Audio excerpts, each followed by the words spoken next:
So hey guys, welcome back to another breakdown video. और आज के इस वीडियो में हम काफी सारी चीजों का पता लगाने वाले हैं और वो तो तुम्हें तभी पता चलेगा जब तुम वीडियो को एंड तक देखोगे। तो गाइस, अब तक की कहानी में हुआ ये कि हाउफी जो कि अब फादर बन जाता है और इसके दो जुड़वा बच्चे होते हैं। अब हाउफी का फादर उसे ब्लेसिंग्स देने के लिए आता है और उसकी क्या मार लगाता है। स्पेशली वो उसे एक ऐसी ब्लेसिंग देता है कि जिसके चलते उसे एक अपॉर्चुनिटी मिल जाता है और वो गॉड किंग में ब्रेक थ्रू कर लेता है। अब बाप और बेटे को एक होता हुआ देखकर यहाँ पे मिस जियांगली को अपने फादर की याद आती है। इसी के चलते किनियो भी सोचता है कि यार पूरी दुनिया के लिए मैं इतना कुछ कर सकता हूँ और अपनी वाइफ के लिए कुछ भी नहीं। तो वो ठान लेता है कि वो भी जियांगली को उसके फादर से मिलवा के रहेगा। एटलीस्ट उसके बस में जितना कुछ होगा वो जरूर करेगा। इसी के चलते वो मास्टर जी से एक रिक्वेस्ट करता है और वो क्या है ये तो तुम्हें आज के इस वीडियो में पता चलेगा। सो गाइस, वीडियो के स्टार्टिंग में ही सबसे पहले हम यहाँ पे जियांगली के फादर यानी कि जियांग फैन को देख पाते हैं, जो कि यहाँ पर अपनी वाइफ के साथ मौजूद था और इस दौरान वो यहाँ पर काफी ज्यादा उदास और परेशान था। आफ्टर ऑल इतनी सारी मेहनत करने के बाद उसके हाथ कुछ भी नहीं लगा। तभी यहाँ पे उसे इतना परेशान होता हुआ देखकर उसकी वाइफ उसके पास आने लगती है और कहने लगती है कि मुझे इतना पता है कि किनियो चाहे जैसा भी क्यों ना हो, वो इतना भी बुरा नहीं है कि वो आपके ऊपर पहले अटैक करेगा। जब तक हम उसे नहीं छेड़ते वो हमें कभी भी नहीं छेड़ने वाला। और मत भूलिए आप कौन है, आप अभी भी नॉर्थ के एम्परर हैं, वो एम्परर जिसके बारे में पूरा का पूरा डिवाइन रियलम जानता है। भले ही आप एक एक्सल्टेड सेलेस्टियल नहीं बन पाए, लेकिन आप आज भी एक एम्परर हैं और आपने कुछ भी नहीं खोया है। अब हम देखते हैं कि इसकी बातों से उसे थोड़ी राहत तो मिलती है, लेकिन यार अंदर जो एक होती है ना लालच की भाई मेरे हाथों में सब कुछ था लेकिन सब कुछ मेरी मुट्ठी से फिसल गया। अब तभी यहाँ जब वो ये सारी बातें सोच रहा था ना, इसी दौरान मास्टर जी यहाँ पे अपीयर होते हैं और उसे देखते साथ ही यहाँ पे वो दोनों हैरान हो जाते हैं और वो उसे भाई कहते हुए बुलाता है। तभी मास्टर जी के मुंह से भाई सुनकर ना यहाँ पे जियांग फैन कहने लगता है कि क्या भाई आखिर तुम यहाँ पे क्या करने आए हो। यहाँ पे ऐसा लग रहा था कि शायद ये लोग जंग का कोई ऐलान करने आया है, लेकिन मास्टर जी बहुत ही काम वे में कहने लगते हैं कि एक बात जरा सोच के देखो कि लियार और किनियो दोनों ऑलरेडी शादी कर चुके हैं, अपना घर बसा चुके हैं, इनके बच्चे भी हैं और इस वक्त ना तुम्हारे लिए ना उनके लिए ऐसे एक दूसरे से जुदा रहना बिल्कुल भी ठीक नहीं है। अब किस बात का तुम्हारे अंदर ग्रज है, सब कुछ तो हो गया ना, तुमने भी अपनी पुरजोर कोशिश कर ली लेकिन तुम्हें क्या हासिल हुआ, कुछ भी नहीं। तो आखिर दिलों में इतनी दूरियां किस बात की। यहाँ पे इसकी बात सुनकर जियांग फैन की अकड़ जाग जाती है और वो कहने लगता है कि शायद तुम भूल रहे हो भाई उस दिन मैंने क्या फैसला लिया था। उस दिन मेरे पवेलियन के अंदर सारे लोग मौजूद थे, सारे के सारे गॉड किंग्स थे, इवन की बाकी के एम्परर्स भी थे। उनके सामने मैंने ज़ोशियान को अपना सन इन लॉ चूज किया था, लेकिन अंत में क्या हुआ, पूरे के पूरे डिवाइन रियलम के हर एक लोग ने ये बात सुनी। चारों ओर ये बात फैल गई थी कि मेरा फैसला क्या है और एक सेक्रेड एम्परर होने के नाते कोई भी मेरे वर्ड्स को बदल नहीं सकता। मैं जो बोलूं वही डिसीजन है। तुम खुद ही बताओ आखिर मैं अपने वर्ड्स के खिलाफ कैसे जा सकता हूँ। तो फिर मैं किस बात का सेक्रेड एम्परर, जब मैंने एक बात फैसला कर दिया तो फिर वही होना चाहिए। यहाँ पे मास्टर जी इसकी बात सुनने के बाद कहने लगते हैं कि इतने सालों में तुम्हारी बेटी यानी कि प्रिंसेस लिया वो आज तक अपने भाई बहनों से नहीं मिल पाई, यहाँ तक कि अपने पेरेंट्स से भी दूर रही। कभी तुमने सोचा है कि उसके ऊपर क्या गुजरी होगी, सोचा है कभी कि उसकी जिंदगी कितनी ज्यादा कड़वाहट से भर गई है। यहाँ पे उसकी माँ जब ये बातें सुनती है ना तो उसे काफी ज्यादा बुरा लगता है। वहीं दूसरी तरफ मास्टर जी बताने लगते हैं कि जरा सोच के देखो, क्या तुम्हारा प्राइड, तुम्हारे वर्ड्स तुम्हारी बेटी की खुशी से ज्यादा मैटर करता है, तुम्हारी बेटी से ज्यादा मैटर करता है। ये कहते हुए मास्टर जी अपने पास से दोनों एक्सल्टेड सेलेस्टियल स्पिरिचुअल ट्रेजर्स को बाहर निकालते हैं, यानी कि मैरियट पीपल सील और अर्थ सोवरीन सील, इन दोनों को निकालते हुए सीधा अपने भाई की तरफ थ्रो करता है और कहने लगता है कि देखो तुम मेरे भाई हो, इस नाते मैं जानता हूँ कि तुमने इन दोनों ट्रेजर्स को हासिल करने के लिए क्या कुछ नहीं किया, कितने एफर्ट्स लगाए और आज मैं ये तुम्हें दे रहा हूँ, लेकिन इसके बदले में तुम्हें किनियो और लियार दोनों को बहुत ही अच्छे से ट्रीट करना होगा, उन्हें अपनाना होगा, एक्सेप्ट करना होगा। ये नजारा देखकर मिस लियार की मदर शॉक्ड हो जाती है, इवन कि उसका फादर भी हैरान था। वो अपने दोनों हाथों में दो पावरफुल ट्रेजर को देखकर इतना ज्यादा शॉक था कि उसे यकीन नहीं हो रहा। मास्टर जी ये कहते हुए यहाँ से जाने लगते हैं और कहने लगते हैं कि उम्मीद करता हूँ कि मेरे जाने के बाद तुम मेरी बात पर अमल जरूर करोगे। अब जैसे ही वो जाने लगता है तभी जियांग फैन उसे रोकते हुए कहता है कि एक बात बताओ, क्या किनियो के इस बारे में खबर है कि आखिर तुम कर क्या रहे हो, तुम ये ट्रेजर्स मुझे दे रहे हो, क्या इसे उस बारे में आइडिया है। ये सुनकर मास्टर जी स्माइल करते हैं और कहने लगते हैं कि ये उसी का आइडिया था, यहाँ पे अपनी मर्जी से नहीं आया। ये कहते हुए वो यहाँ से चले जाते हैं। अब ये सुनकर जो जियांग फैन है ना उसकी जो अंतरात्मा है फाइनली इतने टाइम बाद जाग जाती है। उसे काफी ज्यादा बुरा लगता है और कहीं ना कहीं अपनी ही नजरों के सामने वो खुद को गिरा हुआ पाता है, जिसके बाद वो उसे अपने पास रखते हुए काफी ज्यादा टूट सा जाता है और हताश होते हुए कहने लगता है कि पहली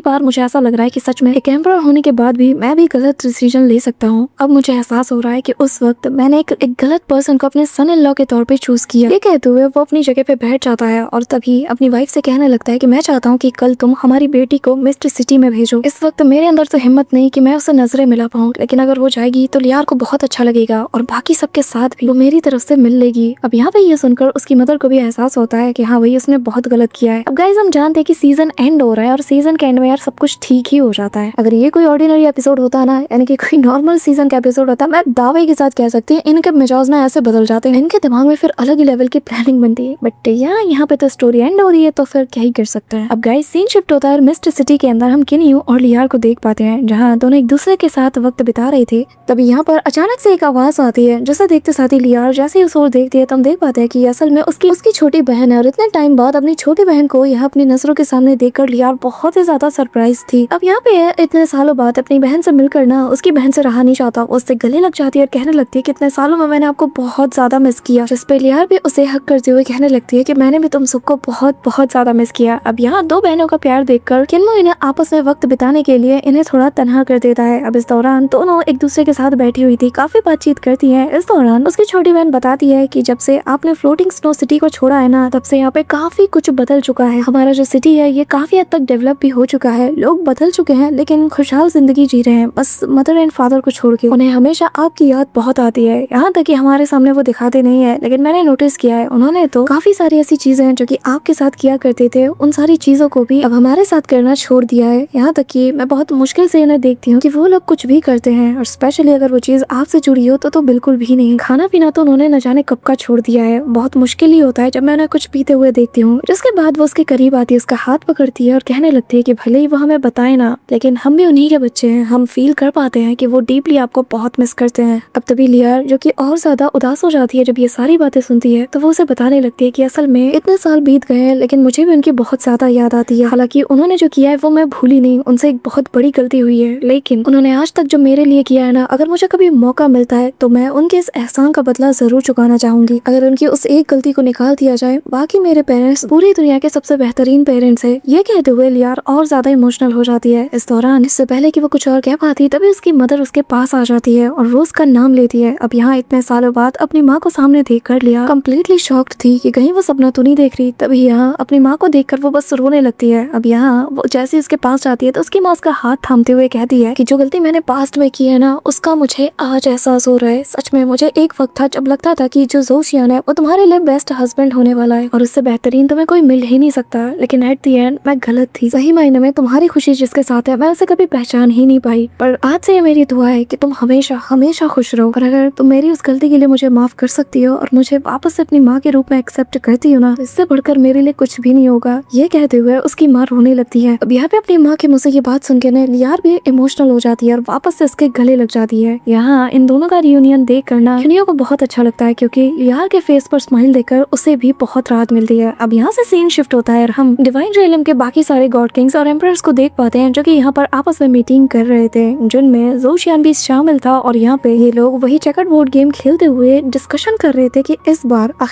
वो कौन सा पर्सन होगा जो कि एक्सॉल्टेड सेलेस्टियल बनेगा। जिस पर दूसरे लोग कहने लगते हैं कि इससे हमें क्या फर्क पड़ता है, कौन सा इसका हमसे कुछ लेना देना है, हमारे हाथ तो कुछ भी नहीं लगने वाला। तभी इनमें जो दूसरा गॉड किंग है वो कहने लगता है कि पर मेरे ख्याल से इस बार शायद यांग फैन या फिर लुओ फैन, इन दोनों में से ही कोई एक होगा। अब यहाँ पे ये लोग ऐसे ही बातें कर रहे थे, वहीं दूसरी तरफ किन्यू अपने बेटों के साथ मौजूद था, जहाँ पे वो उनके साथ मार्शल आर्ट की प्रैक्टिस भी कर रहा था। साथ ही अपना किन्सी और उसका छोटा भाई, ये दोनों मिलकर टीम वर्क करते हैं, जहाँ पे हम देख पाते हैं कि जो शुआंगर है वो अपने पावर का यूज करते हुए इन बड़े बड़े चट्टानों के टुकड़े कर देता है। अब अपने बेटों का टीम वर्क देख करना किन्मो उनकी तारीफें करता है, जिसके बाद दोनों बेटे भी बहुत खुश थे। अब इस दौरान लियार आ जाती है और वो कहने लगती है कि तुम लोग थक गए होगे, थोड़ा रेस्ट कर लो, वैसे भी हमारे नाना ने यहाँ पे तुम्हारे लिए काफी सारे रेयर फ्रूट्स और पेस्ट्रीज को भेजा है। यह सुनकर यहाँ पे किन्यू भी काफी ज्यादा खुश था। अब तभी यहाँ पे सडनली लियार को कुछ फील होता है, उसे चक्कर सा आने लगता है, जिसके चलते किन्मो को उसकी फिक्र होती है और वो पूछता है कि आखिर तुम्हें हुआ क्या है। यहाँ पे लियार का जो एक्सप्रेशन था ना बहुत ही ज्यादा पैनिक वाला था, वो घबरा चुकी थी और सडनली हम देख पाते कि यहाँ पे टाइम हर एक चीज फ्रीज हो जाता है। सिर्फ जो किन्मो ही है जो कि यहाँ आसपास की चीजों को फील कर पा रहा था, और जैसे ही वो ऊपर की ओर देखता है तो यहाँ पे जो चिड़िया उड़ रही थी ना वो तक यहाँ कम्प्लीटली फ्रीज हो जाती है। किन्मो यहाँ समझ नहीं पा रहा था कि आखिर इस वक्त यहाँ पे कौन टाइम स्टॉप को यूज कर सकता है, क्योंकि फूल पत्ते तितलियां सब कुछ यहाँ पे फ्रीज हो चुकी थी, इवन किसके बेटे तक उसे फील नहीं कर पा रहे। और किन्मो के होश तो तब उड़ते हैं जब उसे पता चलता है कि पूरा का पूरा डिवाइन रियलम ही इस वक्त टाइम स्टॉप के चलते फ्रीज हो चुका है। अब अचानक से लियार की बॉडी हवा में फ्लोट करती है। अब अचानक से यहाँ पर एक म्यूजिक की आवाज आती है और इस धुन के चलते ना मिस लियार समेत जो एम्परर्स थे ना बाकी के, जो कि अभी डिस्कशन कर रहे थे कि कौन नया एक्सॉल्टेड सेलेस्टियल बनेगा, ये सभी लोग हवा में फ्लोट करते हुए एक डिफरेंट डायरेक्शन की ओर उड़ के जाने लगते हैं, जिसके चलते किन्मो भी इस बात का पता लगा लेता है कि ये म्यूजिक ही इन्हें कंट्रोल कर रहा है और अपनी ओर कहीं ना कहीं इन्हें अट्रैक्ट कर रहा है। और क्योंकि किन्यो के पास उसका न्यू यूनिवर्स पावर सोर्स है, इसी के चलते उसके कॉन्शियसनेस को उसने बचा के रखा है। अब किन्मो हैंड साइन बनाते हुए पता लगाने की कोशिश करता है कि आखिर ये धुन आ कहाँ से रही है। अब तभी यहाँ पे फाइनली उसे फॉलो करते हुए किन्मो एग्जैक्टली उस जगह पे पहुंच जाता है जहाँ पे हम देख पाते हैं कि 3 एक्सॉल्टेड सेलेस्टियल मौजूद थे। अब सेंटर में जो बंदा था ना वो यहाँ पे कहने लगता है कि अब तुम सब लोग अपनी आंखें खोल सकते हो। अब ये कहना ही था कि तभी धुन भी रुक जाती है और सभी लोग होश में आ चुके थे। यहाँ पे जैसे ही सबके सब होश में आते हैं ना तो इस जगह को देखकर ये हैरान थे। अब यहाँ पे मैं बता दूं कि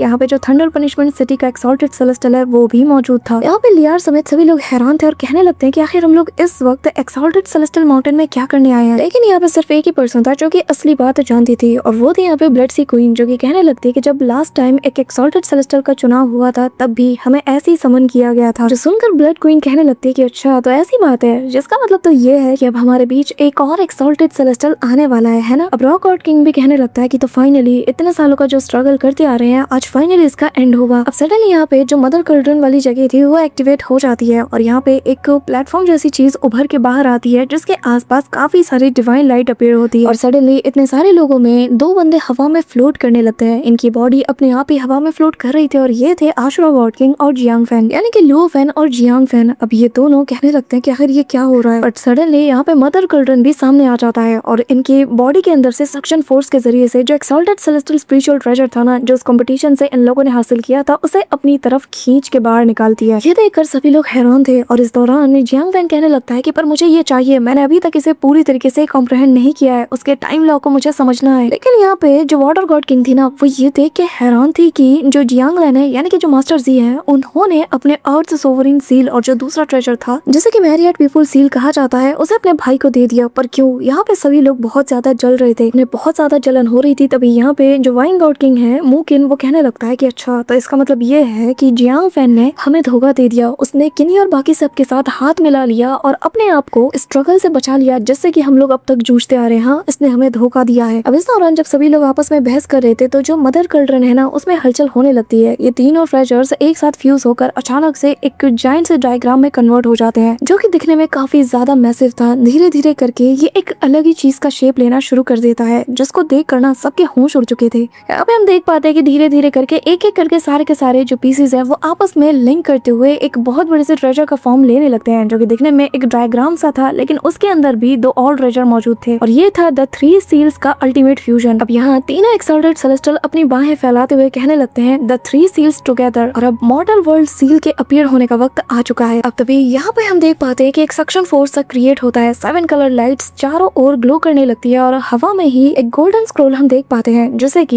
यहाँ पे एक्सॉल्टेड सेलेस्टियल अपने हाथों में थाम लेता है और इसे लेते साथ ही वो सभी की ओर देखते हुए कहने लगता है कि अब जितने भी डिवाइन रियलम में गॉड किंग्स हैं इनमें से कोई एक ही आज किसी की किस्मत में एक्सॉल्टेड सेलेस्टियल बनना लिखा होगा। अब तभी यहाँ पर वो स्क्रोल को सबके सामने खोल देते हैं और तभी एक्सॉल्टेड सेलेस्टियल उस पर्सन का नाम लेते हैं और कहते हैं ची हो यान आगे आओ। ये सुन के तो भाई सभी के होश हो जाते हैं कि आखिर ये बोल क्या रहे हैं। तभी यहाँ पे हम एल्डर ची हो को देख पाते हैं जो कि कहने लगता है कि क्या मैं एक्सॉल्टेड सेलेस्टियल। तभी यहाँ पे एक फोर्स उसे अपनी तरफ पुल करने लगती है और वो कहने लगता है कि पर मेरी बात तो सुनो, मैंने उस दाव को असल में आर्टिफैक्ट के थ्रू। तभी उसकी बोलती बंद हो जाती है। यहाँ पे किन्मो लियार और सभी लोग उसे देख रहे होते हैं लेकिन किन्मो जानता है कि ये सही कैंडिडेट है क्योंकि यार एक बंदा जो कि एक ट्रेजर को रिफाइन कर पाए वो भी एक्सॉल्टेड सेलेस्टियल स्पिरिचुअल ट्रेजर जिसके जरिए से एक एक्सॉल्टेड सेलेस्टियल का चुनाव होता है, तो फिर उससे बेहतरीन कैंडिडेट कौन होगा। तभी वो थोड़ा घबरा जाता है और अपने पास से अपना वो सेलेस्टियल स्पिरिचुअल ट्रेजर को बाहर निकालता है और कहने लगता है कि देखो मैं पहले ही बता रहा हूँ, मेरे दिलो दिमाग में बस आर्टिफैक्ट को रिफाइन करना है और यही मेरा ट्रू पैथ है जैसा कि मैं फॉलो करता हुआ आ रहा हूँ और मेरा ये मानना भी है कि आर्टिफैक्ट रिफाइनिंग ही एक ट्रू पैथ है। अब यहाँ पर इसकी सारी बातें ना डिवाइन रियलम के जितने भी गॉड किंग्स और एम्परर्स थे सबके सब सुन रहे थे, इवन के एक्सॉल्टेड सेलेस्टियल भी उसकी बात सुन के हैरान हो जाते हैं। तभी यहाँ पे जो एक्सॉल्टेड सेलेस्टियल प्याओ याओ है वो कहने लगता है कि तुमने तीन रियलम को पूरी तरीके से घूमने के लिए अपनी पूरी जिंदगी लगा दी और ऑलमोस्ट एक ट्रेजर को उसके पीक लेवल तक ले जाने के लिए तुमने अपनी जान तक को दांव पे लगा दिया, जिसके बाद फाइनली तुमने एक फिक्स इटर्नल पर्ल को भी फॉर्ज कर लिया जो कि एक एक्सॉल्टेड सेलेस्टियल स्पिरिचुअल ट्रेजर है और ये कुछ ऐसा है जैसे कि हर कोई नहीं कर सकता। ये असल में मेरिट है, एक ऐसा मेरिट जो कि एक्सॉल्टेड सेलेस्टियल बनने के योग्य है। इसी के चलते तुम्हारे अलावा यहाँ पर कोई और इस लायक ही नहीं कि उसे एक एक्सॉल्टेड सेलेस्टियल बनाया जाए। जब तक तुम इनके बीच हो सबसे पहला ऑप्शन तुम ही हो। अब तभी यहाँ पे इससे पहले कि वो कुछ कह पाता है यहाँ पे एक्सॉल्टेड सेलेस्टियल प्याओ याओ सीधा अपने ट्रेजर को इसकी तरफ थ्रो कर देते हैं। अब यहाँ पे हम देख पाते हैं कि ये जो मॉर्टल वर्ल्ड सील है ना सीधा उसकी तरफ बढ़ने लगता है जिसकी ऑरा फ्ली करके जो एल्डर चू है वो कहने लगता है कि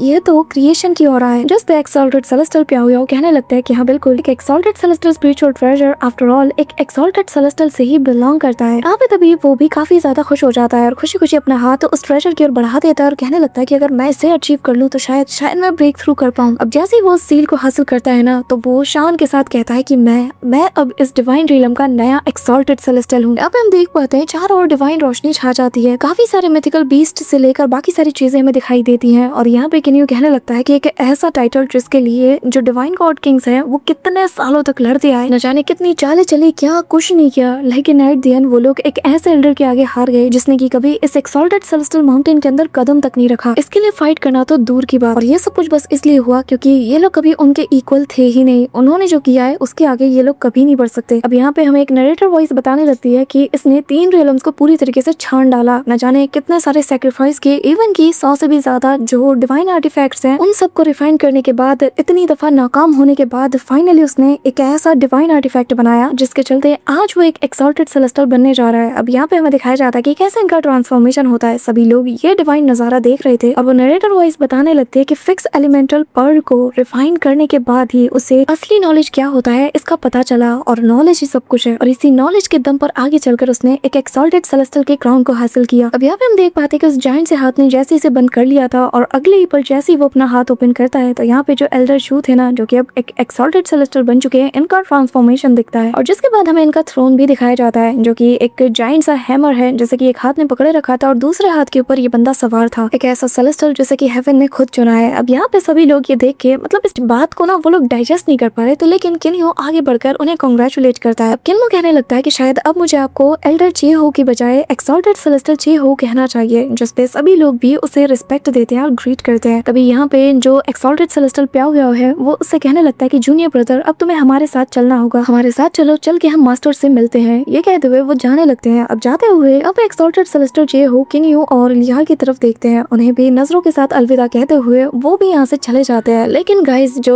थंडर पनिशमेंट सिटी का जो एक्सॉल्टेड सेलेस्टियल है वो जाते हुए किन्मो को ना एक डेयरिंग लुक दे देता है, जिसका मतलब इसके दिमाग में अभी भी कुछ चल रहा है। अब यहाँ वो तो चला जाता है, लेकिन उसके जाते साथ ही जियांग वैन को हम देख पाते हैं जो कि गुस्से के मारे तिलमिला रहा था और कहता है कि ऐसा पर्सन जिसे कि आर्टिफैक्ट रिफाइनिंग के अलावा कुछ भी नहीं पता, चेहू आखिर वो कैसे बन सकता है एक्सॉल्टेड सेलेस्टियल। वो बिल्कुल ना पागल सा हो जाता है और कहने लगता है कि मैं इतने सालों से लड़ता रहा, लेकिन एट द एंड जाने मैंने कितने लोगों को खोया, किस हद तक से मैं गुजरा, और एट द एंड मैं किस्मत के आगे हार गया। ये कहते हुए वो हंसने लगता है। तभी यहाँ पे दुआमो की जो आंट थी वो भी कहने लगती है कि न जाने मेरा भाई फिर किस चीज के लिए मरा। आशरा गॉड किंग को कहने लगता है कि इतने सालों तक मुझे नंबर 1 गॉड किंग के रूप में एक्नॉलेज किया गया, मैं जिसने की पावर के दम पर अकेले फर्स्ट सील तक को अचीव किया, और एट द एंड क्या हुआ। यहाँ पे हम देख पाते हैं कि सभी का ना दिमाग बिल्कुल सटक चुका था। वाटर गॉड किंग कहने लगती है कि ना वो लुओ फेंग निकला और ना ही जियांग फैन, ये तो सरासर चीटिंग है, आखिर उसे क्यों चुना गया। यहाँ पे मुमकिन भी कहने लगता है कि चेहू जिसने की ना तो उन सारे ट्रेजर्स को हासिल किया, ना उसके पास से किसी लॉ का कॉम्प्रिहेंड है, ना ही उसका कोई अचीवमेंट है, और उसे ही क्यों चुना गया। यहाँ पे जियांग फैन कहने लगता है कि सच में लगता है कि हेवनली दाओ अब पूरी तरीके से बदल रहा है। अब अपने पिता की ऐसी हालत देख करना जियांग ली से रहा नहीं जाता, यानी कि मिस लियार जो कि अपने फादर को समझाने के लिए चाहती है, लेकिन तभी किन्यू उसे रोक देता है और कहता है कि उसे वक्त चाहिए, उसे वक्त दो, वो खुद ब खुद समझ जाएंगे। तभी यहाँ पर बाकी सारे गॉड किंग से वो कहने लगता है कि अब जबकि एक्सॉल्टेड सेलेस्टियल को चूज कर लिया गया है, चलो अब सब के सब पर्पल मिस्ट्री मैंशन में वापस लौट चलो, क्योंकि मुझे ऐसा लग रहा है कि मेरा जो न्यू यूनिवर्स है वो बहुत ही जल्द कंप्लीट होने वाला है। अब यहाँ हम देख पाते हैं कि सिटी के अंदर तो अलग ही माहौल चल रहा था, क्योंकि यहाँ पे जो अपना हाउफी और जो सेवल है ये दोनों आपस में फाइट कर रहे थे, जहाँ पे हाउफी सेवल का मजाक उड़ाते हुए कहने लगता है कि आजा चिड़िया, आज तो इस बंदर से नहीं बचेगा, आज तो मैं तुझे ठिकाने लगा के रहूंगा। जिस पे ये दोनों वापस से भिड़ना शुरू कर देते हैं, लेकिन सेवल उसे कहने लगता है कि बंदर कहीं के तुझे पता होना चाहिए कि तुझसे पहले गॉड किंग मैं बनाऊं, तो मैं तेरा सीनियर हुआ ना, अब ये सीनियर तुझे कुछ मूव सिखाएगा जिसके बाद तेरी अकल ठिकाने आ जाएगी। अब ये दोनों वापस से एक दूसरे से फाइट करने में बिजी थे। वही दूसरी तरफ किन्मो के दोनों बेटे इन दोनों की फाइट को एंजॉय कर रहे थे। अब तभी यहाँ पे सेवल अपने पावर्स का यूज करते हुए हाउफी को ना हवा में उड़ा देता है और यहाँ पे अपने माइटी फेदर से उसके ऊपर हमला करता है, जो देखकर हाउफी भी उसे चढ़ाते हुए कहने लगता है कि आज मैं तेरे सारे पर उतर डालूंगा, बहुत सबको उड़ाता फिरता है ना। अब तभी यहाँ पे हाउफी उसकी इस ताकत को देखकर कहने लगता है कि वैसे मानना पड़ेगा पहले से ज्यादा तुम इम्प्रूव कर चुके हो, लेकिन तभी सेबल अपने जायंट से बर्ड फैंटम का यूज करता है, पर यहाँ पे हाउफी ऑलरेडी अपना जो जायंट से वो जो स्टिक था उससे इसकी बचाना शुरू कर देता है। अब ये दोनों पुराने टाइम की तरह आपस में ही लड़ रहे थे, ये साबित करने के लिए कि इन दोनों में कौन ज्यादा बेहतर है। दूसरी तरफ जो किनियो के बेटे थे ना, वे सारी चीजें देखकर पुराने टाइम को याद करने लगते हैं कि इनके फादर ने इनके दोनों जो अंकल्स हैं इनकी कहानी बताई थी कि ये दोनों शुरू से ही ऐसे लड़ते हुए आ रहे हैं। अब गाइस देख लो क्योंकि सीजन एंड होने वाला है और अब तुम्हें हाउफी और सेवल आपस में लड़ते हुए नहीं दिखेंगे। इस दौरान हम किन्मो को भी देखते हैं जहाँ पर वो अपने कामकाज में लगा था। वहीं दूसरी तरफ हाउफी और सेवल की वाइफ अपने बच्चों के साथ बिजी थी। मिस लियार भी इन्हीं के साथ मौजूद थी, लेकिन जहाँ सब कुछ अच्छा चल रहा है वहाँ कुछ बहुत बुरा होने की भी शुरुआत हो चुकी थी, क्योंकि एक्सॉल्टेड सेलेस्टियल ज़ोवान उसकी तो सटक चुकी चुकी थी, उसे किन्मो से बदला लेना था और अब दिन ब दिन उसका गुस्सा और ज्यादा बढ़ता जा रहा था और अब फाइनली वो सीधा उससे बदला लेने के लिए पहुंच जाता है और यहाँ किन्यू को आवाज देते हुए कहने लगता है कि किन्यू बाहर आ। ये देखकर हाफी और सेबल दोनों ही शॉक्ड हो जाते हैं कि आखिर ये बंदा कौन है जो कि यहाँ पे मेरे भाई को बुला रहा है। तभी यहाँ पे जो एक्सॉल्टेड सेलेस्टियल ज़ोआन है वो एक अटैक करता है और यहाँ पे जो रिस्ट्रिक्टेड फॉर्मेशन था उसे वो ऑलमोस्ट डिस्ट्रॉय कर देता है। धीरे धीरे करके पूरा बैरियर हट चुका था और बार बार एक्सॉल्टेड सेलेस्टियल किन्यू का नाम लेकर उसे बाहर आने के लिए कहते हैं। सबसे पहले किन्यू के दो भाई आगे जाते हैं, जिसके बाद उसका बेटा यानी कि किन्सी, और जब ये बात मिस लियार के कानों में जाती है तो वो भी यहाँ पे अपीयर हो जाती है। इस दौरान हम अंकल लैन और बाकी सारे लोगों को भी देख पाते हैं। मिस लियार सबसे आगे खड़ी थी। यहाँ पे आसमान ऐसा लग रहा था कि मानो आज पूरी तरीके से फट पड़ेगा। गुस्से के मारे इतनी ज्यादा यहाँ बिजलियां कड़क रही थी और बार बार हर एक आवाज में बस किन्मो का जिक्र था। तभी यहाँ एक्सॉल्टेड सेलेस्टियल ज़ोआन यहाँ पे अपना रौद्र रूप लेके आ चुका था और वो बस किन्मो की डिमांड करता है सबसे। अब यहाँ पर इसे देखते साथ ही जो यहाँ पे मिस लियार थी वो पहचान लेती है कि ये तो समय एक एक्सॉल्टेड सेलेस्टियल है और तभी अगले ही पल एक मुट्ठी के इशारे से जो दूसरा वाला लेयर था ना रिस्ट्रिक्शंस का वो भी टूट जाता है और जिसके बाद वो तेजी से उनके सामने आ जाता है और आते साथ ही अपने वेपन को घसीटते हुए किन्मो की तरफ बढ़ता है और कहने लगता है कि किन्यू अब मुझ पर कोई बोझ नहीं है, कोई दबाव नहीं है और अब ना ही मुझे यहाँ पे कोई रोकने वाला है। ये कहते हुए वो अपने वेपन को तेजी से जमीन पे पटकता है और कहने लगता है कि अब तेरे छोटे मोटे ट्रिक्स ना तुझे नहीं बचा पाएंगे। अब यहाँ वहाँ मौजूद सभी लोगों से वो कहने लगता है कि कान खोल के सुन लो, जो भी यहाँ पे किन्मो को सबसे पहले लेके आएगा ना मैं उसकी जान बख्श दूंगा और उसके अलावा जो कोई भी यहाँ पे बचेगा उसे मैं मौत के घाट उतार दूंगा। भाई इसकी आंखों में किलिंग इंटेंट साफ दिख रहा था। अब उसका साफ ऑर्डर सुनते साथ ही सब के सब प्रिपेयर हो जाते हैं किन्मो को डिफेंड करने के लिए। वहीं दूसरी तरफ अपने न्यू यूनिवर्स पे काम कर रहे किन्यू जो कि ध्यान में बैठा हुआ था अचानक से अपनी आंखें खोलता है। ऐसा सब कुछ पता लग चुका था और कहता है कि अच्छा तो आखिरकार वो आ ही गया। अब गाइस इसके नेक्स्ट एपिसोड में तुम्हें काफी मजा आने वाला है। अब गाइस इसके नेक्स्ट ब्रेकडाउन वीडियो में काफी मजा आने वाला है क्योंकि सीजन 7 के लिए जिसका तुम और मैं इंतजार कर रहे थे कि एक एक्सॉल्टेड सेलेस्टियल वर्सेस किन्यू होगा, इन्होंने फिनाले के लिए इस सीन को बचा के रखा है जिसे देखकर तुम्हें भी भाई स्वाद आ जाएगा। तो मेक श्योर कि तुम वीडियो को लाइक करके चैनल को फटाफट से सब्सक्राइब कर रहे हो। तो मिलती हूँ मैं तुमसे नेक्स्ट ब्रेकडाउन वीडियो के साथ, तब तक के लिए बाय।